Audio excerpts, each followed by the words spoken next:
What are the boxes a good film needs to tick for you? That they shouldn't be in boxes.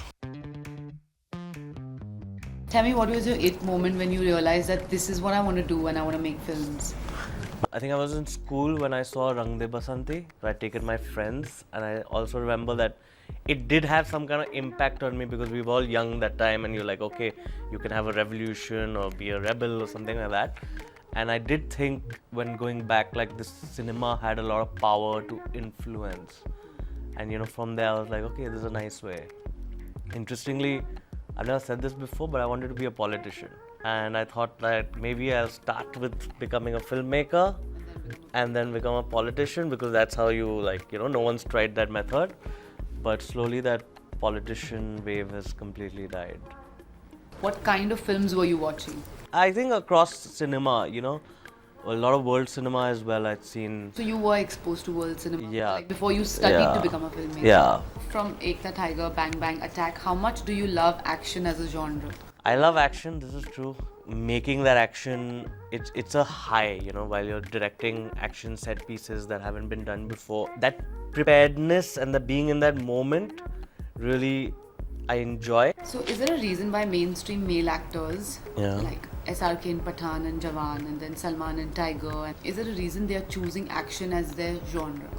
I mean, we've always had hero stories, right?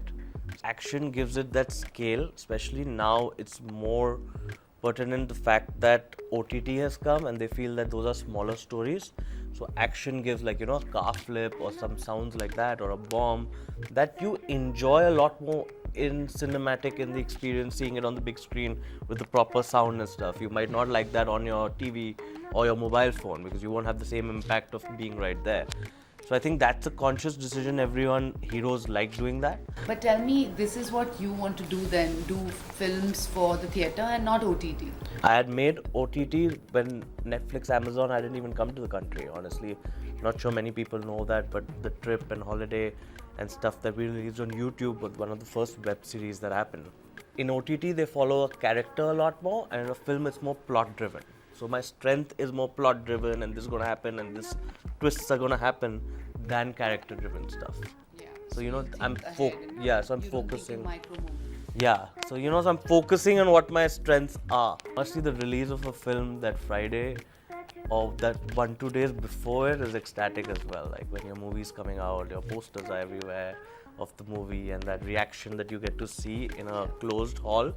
And while OTT, you get it a lot from its immediate comments and trolls and articles. So it's still not the same thing. Like there is a huge difference between how your work is being told to you, and while in a theater, you're getting that live and understanding what you're doing. And you think that there is still going to be room for development there? Because I feel like it's anyway been a bit of a challenge for directors to get the audience back to the theatre post-COVID, because a lot of us have become people who want to see OTT cinema. So do you think you've got the lesser end of the stick? No, not lesser end of the stick. I think it's part and parcel of waves. These waves keep happening. Like earlier it was when TV came, they said no one will go to the cinema.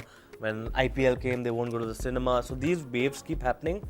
I personally tend to not think of it at all and go with just this is the story I want to say, and I'm going to say it because that's in my control, So if I start thinking whether it's OTT, ad, TV, it's not. It's just like a story that should be said, and let me do that work, because I really can't control the crowds coming in, honestly. It hurts. I can see it all around me that producers and studios are, not getting that. But all this is a narrative that will change. That one movie comes out like this and everything else goes oh, let's say this. So it's public has a very short-term memory. But I mean, theaters are forever. That's not going to change. That dark room and that experience. What are the boxes a good film needs to tick for you? That they shouldn't be in boxes. What is it that makes a film good for you?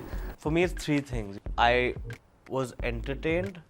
I felt I learned something from the story, and it's something what insight is. It's like someone is saying something that but hasn't been said before. So if this person has some insight that I've seen, at the same time being entertaining, and that's what I feel those are the correct boxes that hit it. How would you describe your genre? My genre right now, I'm known as a filmmaker who makes action, but with my next film, I'm hoping to change that, because I've realized that if I just become a genre filmmaker, it's not growing. I need to first tell the story and have action as a part of it.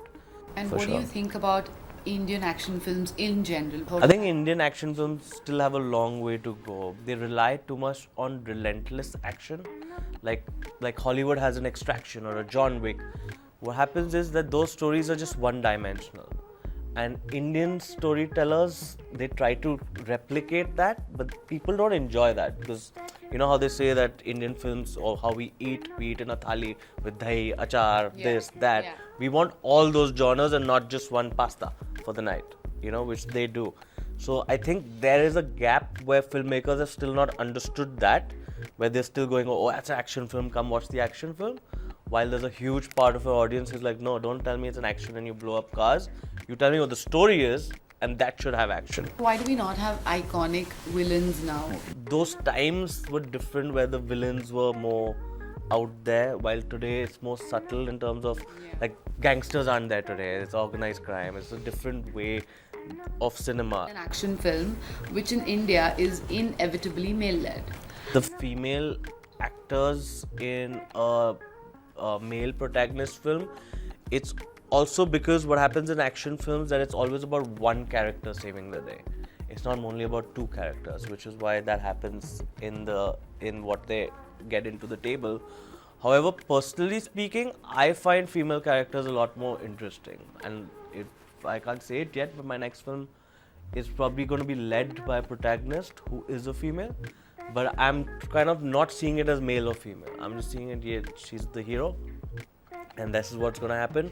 Whether she's male or female is incidental in this. It could have been a male also played the same part.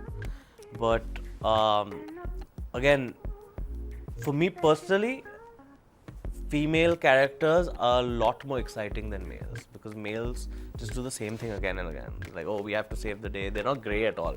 They don't have many layers. Yeah.